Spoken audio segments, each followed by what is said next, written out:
Hey, Attorney, diretso na po tayo.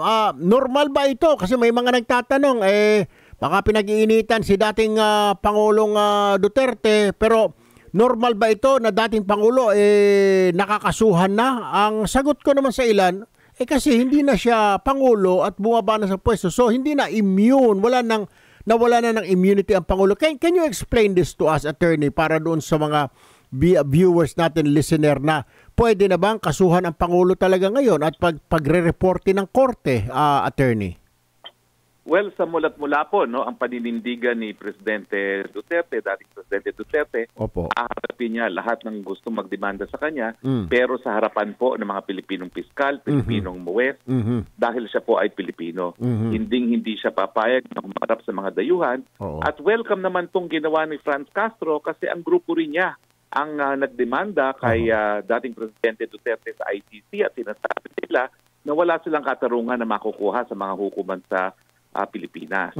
So ito po ay pruweba na gumagana po ang hukuman sa Pilipinas, ang balik sa Pilipinas, at haharapin po sila ni dating Presidente Pangulo Duterte dahil yan naman pong sinabi niya, basta kapwa Pilipino ang huhusga sa kanya, pwede siyang magpakulong kung kinakailangan. Attorney, pag humarap pa siya kasi prosecutor pa lang ho ito, kailangan niya na bang magdala ng abogado para sagutin itong grave threat na isinampa ni Congresswoman Castro, Attorney Harry?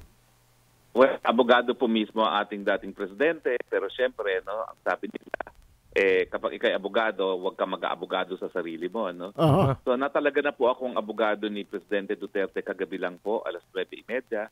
At kami po ay nagbibigay kumpirmasyon na sasagutin po namin yung mga paratang ni Franz Castro sa takdang panahon at sa harapan ng piskalya. So, lulitin lang natin, ikaw na po ang magiging defense lawyer ng dating Pangulo para sa kaso na ito na grave threat na sa December 4 at 11, haharap po kayo doon. Kasama po ang Pangulo, Attorney.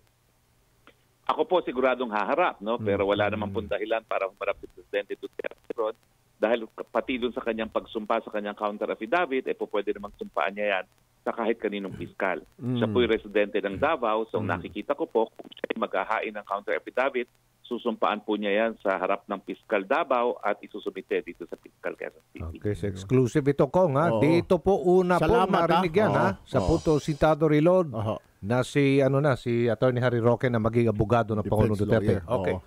May tanong ka ba? Attorney Harry, kung pwede mo bang sagutin, although nasa piskalya pa lang yan, meron ba talagang grave threat? Yung ba talaga ay titindig ba yan na grave threat ang reklamong isinampa ni Congresswoman Franz Castro kay Pangulong Duterte? Well, nais po namin sagutin yung mga paratang na yan doon mismo. Okay. Dahil ang magdidesisyon naman po ay ang piskalya. So paumanhin po, no? Antayin na lang natin yung isusumiting counter affidavit ni dating Presidente Duterte. So, linawin ko lang para doon sa mga hindi po masyadong alam itong mga proseso sa korte.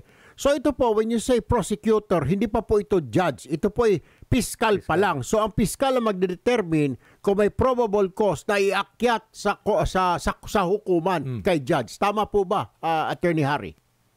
Tama po yan. Ang didinggin po ng piskal ay tinatawag na preliminary investigation para makita kung mayroong probable cause. Dahil kung wala naman pong probable cause, aksaya sa pera ng gobyerno, aksaya sa oras ng gobyerno, kung iahain yan sa hukuman na wala naman pong ebidensya. Nag-usap po kayo ni dating Pangulong Duterte dito, Attorney Harry. Ano pong tugon niya? Well, nasabi na po niya ako anong depensa namin. No? Okay. Alright. Sumang-ayon naman po ako. No? Needless to say, bilang dating presidente po, no? At yan naman po yung nasa desisyon ng ating Korte Suprema, lalong-lalo na sa mga kaso ng yung factual basis ng martial law, talaga pong may access ang presidente sa mga intelligence information na hindi naman natin po pwedeng maisa-publiko sa ngayon dahil hindi po na di-declassify. Sir, panghuli na lamang, medyo maibaho tayo, kaya balik tayo naman kay Senadora Laila De Lima, dating Senadora De Lima na nakalabas na dahil sa nakapiyansa. Ang tinanong po ng mga reporter kung babalikan niya ba at kakasuhan din ng Pangulo, mukhang pinag-aaralan na rin daw ho nila ng abogado. If ever, Attorney, nakahanda naman po kayo, lalo na ho kayo ngayon ang defense lawyer, mukhang tatay yung defense lawyer ng Pangulo. ready naman po ba kayo, sir, sagutin naman itong kung ano man ang ikakaso ni dating Senadora De Lima laban sa Pangulo? Lahat po ng kaso laban kay Presidente Duterte, haharapin niya, pero dito po sa Pilipinas, sa harap ng kapwa Pilipino at hindi sa mga dayuhan. So, aminado naman ng abogado. Alam niyo ba ng abogado pala ni Pangulong Duterte sa kaso nitong grave threat ay sinampahan ninyo ay si Attorney Harry Roque. Aminado naman siya na mukhang gumagana raw ang justice system dahil ayan na nga, gumugulong at haharap po sila sa prosecutor sa December 4 at 11, Kong Castro. Ano reaction niyo rito? What can you say about this? So, yeah, ako naman ay natutuwa at nalaman ko na si dating congressman, spokesperson Harry Roque pala yung abogado. Opo. Kami ay natutuwa sa Quezon City Prosecutor's Office, Kong Erwin, dahil inaction na nila agad itong aking complaint. Alam nyo ba, 3 days after we have filed the complaint, ay meron na agad silang action na raffle na. At ayun, ako ay natutuwa naman kung darating si dating Presidente Duterte, at least magkakakitaan kami doon sa preliminary investigation o kung di naman kami magsasabay, ay maharap niya yung mga kasong iniharap ko po doon sa prosecutor's office. At ako po ay umaasa na itong justice system natin, hindi naman namin sinasabing hindi gumagana ito. May mabagal lang po ito at minsan ay hindi pabor sa ating mga mahihirap na talagang mga nakakasuhan. So ako po ay natutuwa at hopefully matuloy-tuloy po ang proseso ng pagdinig dun sa kaso ko po na isinampa kay dating Presidente Duterte. Ang sunod na katanungan ko, Kong Franz, ay is this the first time na kayo magsampa ng kaso at dininig na didinggin ng korte? Kasi parang first time ito na mai-air na kayo ho'y nagsampa ng kaso against someone, against a ranking official, pero didinggin ng korte. Pero kasi hindi na jajaryo. Kung meron man kayo in the past na may mga sinampahan ng kaso, parang hindi na-highlight. Pero dito parang pinapakinggan ho ngayon at gumugulong. Are you surprised, Kong? Hindi naman po, okay naman po sa akin, kami naman po ay talagang tuwang-tuwa din. Ito nga po, ito po yung first time ko na mag-file ng kaso as a person. Okay. Kasi, alright. kasi talagang sobra na po, dahil hindi naman na po nasa katungkulan as presidente, si dating Presidente Duterte. Ito po yung ginagawa niya, nagbabanta siya ng buhay, at talagang ito naman po ay may katumbas na accountability sa ating batas. Ako po naman po, Kong Erwin, ako po ay naniniwala sa rule of law.